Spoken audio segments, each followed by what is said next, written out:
Hello students, कैसे हैं आप सब। आई होप सब अच्छे होंगे। तो इस वीडियो में हम डिस्कस करेंगे द सरमन एट बनारस के 10 इंपॉर्टेंट क्वेश्चंस जो बोर्ड एग्जाम्स के लिए काफ़ी इंपॉर्टेंट रहने वाले हैं। अच्छे से इस वीडियो को कवर कीजिएगा। Question number first, why did Prince Siddharth leave the palace and his family. Prince Siddharth ने, राजकुमार सिद्धार्थ ने अपने पैलेस को, महल को क्यों छोड़ा और अपनी फैमिली को क्यों छोड़ा। After seeing a sick man, an aged man and a funeral procession and a monk, he realized that the world is full of suffering.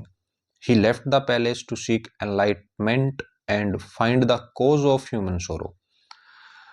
Prince Siddharth ने एक सिक मैन, एक बीमार व्यक्ति को देखा, एक बूढ़े व्यक्ति को देखा और एक फ्यूनरल प्रोसेशन यानी कि अंतिम संस्कार के लिए जाते हुए लोगों को देखा एंड एक साधु को देखा, एक मॉन्क को देखा और उसने रियलाइज़ किया कि जो वर्ल्ड है वो फुल ऑफ सफरिंग्स यानी कि दुखों से भरा हुआ है। तो इसलिए उन्होंने अपना पैलेस छोड़ा ताकि वो एनलाइटमेंट प्राप्त कर सकें। एनलाइटमेंट की खोज में यानी कि ज्ञान की खोज में उन्होंने अपने पैलेस को छोड़ा और वो ढूंढना चाहते थे, क्या ढूंढना चाहते थे? कॉज ऑफ ह्यूमन सोरो, कि जो ह्यूमंस हैं उनके दुख का कारण क्या है। इन्हीं सब चीज़ों के लिए उन्होंने अपनी फैमिली और अपने पैलेस को छोड़ा था। Question number second, why was किस्सा गौतमी सैड। किस्सा गौतमी जो है वो सैड क्यों थी। What did she ask the Buddha.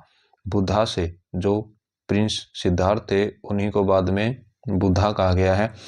जो बुद्धा है उनसे किस्सा गौतमी ने क्या क्वेश्चन किए, क्या पूछा। किस्सा Gautami was sad because her only son had died. किस्सा गौतमी इसीलिए उदास थी, इसीलिए दुखी थी क्योंकि उसका इकलौता बेटा है वो मर चुका था। She went to the Buddha and asked him to give her some medicine that would bring her dead son back to life. वो बुद्धा के पास जाती हैं और उनसे कहती हैं कि उन्हें कुछ ऐसी मेडिसिन दे दें, कि उसको कुछ ऐसी दवाई दे दें जिससे उसका जो मरा हुआ बेटा है वो वापस जिंदा हो जाए। Question number third, what condition did Buddha set to help Kisa Gotami. किस्सा गौतमी की हेल्प करने के लिए बुद्धा ने क्या कंडीशन सेट कर दी, क्या कंडीशन कही। Buddha told her to bring a handful of mustard seeds from a house where no one had ever lost a child, husband, parent और फ्रेंड टू डेथ। बुद्धा ने कहा कि किस्सा गौतमी जाओ और एक मुट्ठी मस्टर्ड सीड्स लेकर आओ, लेकिन वो ऐसे घर से लेकर आनी है जहां पर अभी तक किसी ने भी अपने किसी को खोया ना हो, यानी कि उनके घर में कोई मृत्यु ना हुई हो, किसी भी बच्चे की, किसी के हस्बैंड की, किसी के माता पिता की या फिर किसी के दोस्त की कोई भी डेथ ना हुई हो, कोई भी मृत्यु ना हुई हो। Question number fourth, what did Kisa Gotami realise after visiting many houses. तो किस्सा गौतमी है वो मस्टर्ड सीड्स लेने के लिए कई घरों में जाती है, तो वो क्या रियलाइज करती है, काफ़ी घरों में जाने के बाद वो क्या रियलाइज करती है, उसे क्या पता चलता है। तो आंसर है, she realise that death is common to all and she was being selfish in her grief. वो महसूस करती है, वो ये रियलाइज करती है कि जो डेथ है, जो मृत्यु है, वो तो सभी के लिए कॉमन है, सभी के लिए एक जैसी है। And she was being selfish in her grief, और वो तो अपने जो दुख है, अपने दुख में सेल्फिश हो रही थी। Every house had suffered the loss of a loved one at some point.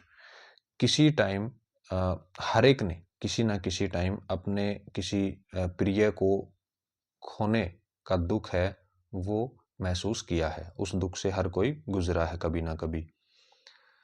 Question number 5, how does Buddha describe the life of mortals.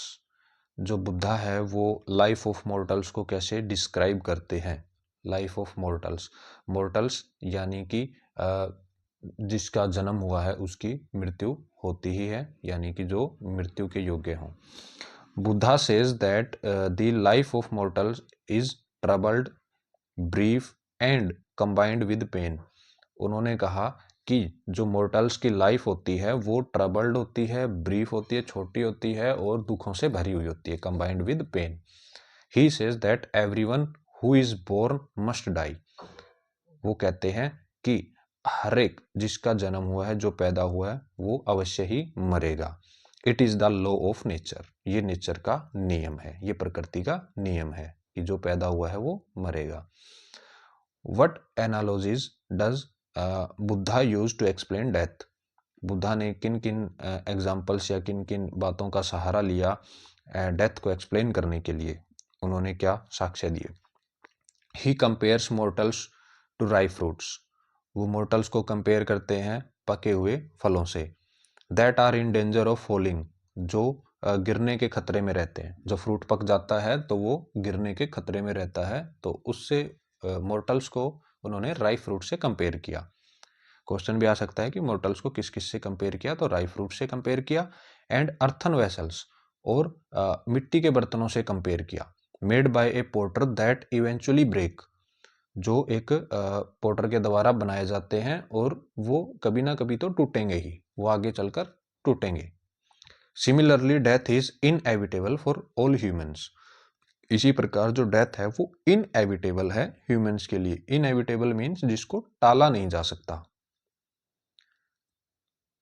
तो ये सब एग्जाम्पल दिए बुद्धा ने। Next question, question number 7th।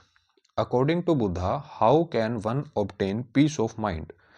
Buddha के अकॉर्डिंग कोई व्यक्ति पीस ऑफ माइंड को कैसे अचीव कर सकता है या कैसे प्राप्त कर सकता है पीस ऑफ माइंड को, यानी मन की शांति प्राप्त करने के लिए क्या किया जा सकता है। आंसर है one can obtain peace of mind by drawing out the arrow of lamentation, complaint and grief. दुखों की, शिकायतों की, पीड़ाओं की जो तीर है उसको बाहर निकालकर, यानी कि दुखों के बारे में ना सोचकर, ना कंप्लेंट कर कर ही कोई व्यक्ति है वो पीस ऑफ माइंड प्राप्त कर सकता है। One must accept the truth of death to be free from sorrow. व्यक्ति को ये एक्सेप्ट करना पड़ेगा। क्या एक्सेप्ट करना पड़ेगा? ट्रूथ ऑफ डेथ को, कि मृत्यु है वो सत्य है, यानी कि एक ना एक दिन तो मरना ही है। मृत्यु को एक्सेप्ट करना पड़ेगा, तभी वो दुखों से फ्री रह सकते हैं। Next question, question number 8th। Why is the first sermon given at Banaras significant. Banaras में दिया गया जो पहला उपदेश है, बुद्धा द्वारा दिया गया पहला उपदेश जो बनारस में दिया गया था, वो इतना महत्वपूर्ण क्यों है, वो सिग्निफिकेंट क्यों है। Banaras is the holiest of bathing places on the gangs, यानी कि गंगा किनारे जो बाथिंग प्लेसेस हैं उनमें सबसे होलीएस्ट जो प्लेस है, सबसे पवित्र जो जगह है वो बनारस है। Giving the sermon there symbolized the cleansing of the soul and the spreading of wisdom at a sacred place। वहीं पर जो उपदेश देने ये सिंबलाइज करता है, क्या सिंबलाइज करता है? क्लीनिंग ऑफ द सोल, आत्मा को साफ करने को सिंबलाइज करता है। And spreading of wisdom at a sacred place, और विस्डम यानी कि ज्ञान को सेपरेट करना एक सैक्रेड पैलेस में, एक पवित्र जगह पर ज्ञान को सेपरेट करने को सिंबलाइज करता है। इसीलिए बनारस में उपदेश जो पहला उपदेश था वो सिग्निफिकेंट था, इंपॉर्टेंट था। Question number 9th। What is the arrow of lamentation. एक वर्ड आया था एरो ऑफ लेमेंटेशन, उसका क्या मीनिंग है?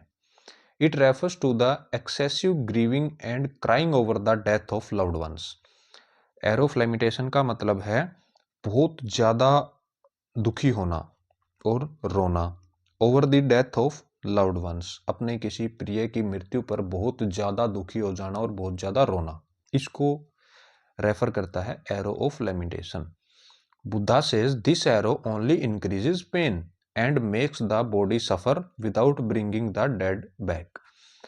बुद्धा ने कहा कि ये जो एरो है, एरो ऑफ लेमेंटेशन, ये क्या सिर्फ और सिर्फ पेन को बढ़ाएगा, सिर्फ और सिर्फ दर्द को बढ़ाएगा और बॉडी को सफ़र यानी कि शरीर को तंग करने जैसा है। इससे जो व्यक्ति जा चुका है वो वापस नहीं आएगा, डेड जो व्यक्ति है वो वापस नहीं आएगा। Question number 10th, what lesson does the story of किस्सा गौतमी टीच अस? किस्सा गौतमी की जो स्टोरी थी उससे हमको क्या सीखने को मिलता है? It teaches us the lesson of detachment and acceptance. ये डिटैचमेंट और एक्सेप्टेंस का लेसन हमें सिखाती है। We must understand that death is an inescapable reality and grieving excessively only hinders our inner peace। हमें समझना चाहिए, हमें ये समझना जरूरी है कि जो डेथ है, जो मृत्यु है, वो एक ऐसी सच्चाई है जिससे हम भाग नहीं सकते और बहुत ज़्यादा दुखी होना भी हमारी अंदर की शांति को ही भंग करता है, हमारी अंदर की शांति को ही खत्म करता है, उससे कुछ बेनिफिट नहीं होने वाला है। तो ये 10 इंपॉर्टेंट क्वेश्चंस थे जो आपको बोर्ड एग्जाम्स में देखने को मिल सकते हैं। तो इन क्वेश्चंस को अच्छे से तैयार कीजिएगा बोर्ड एग्जाम से पहले। थैंक यू स्टूडेंट्स, मिलते हैं नेक्स्ट वीडियो में नेक्स्ट चैप्टर के साथ।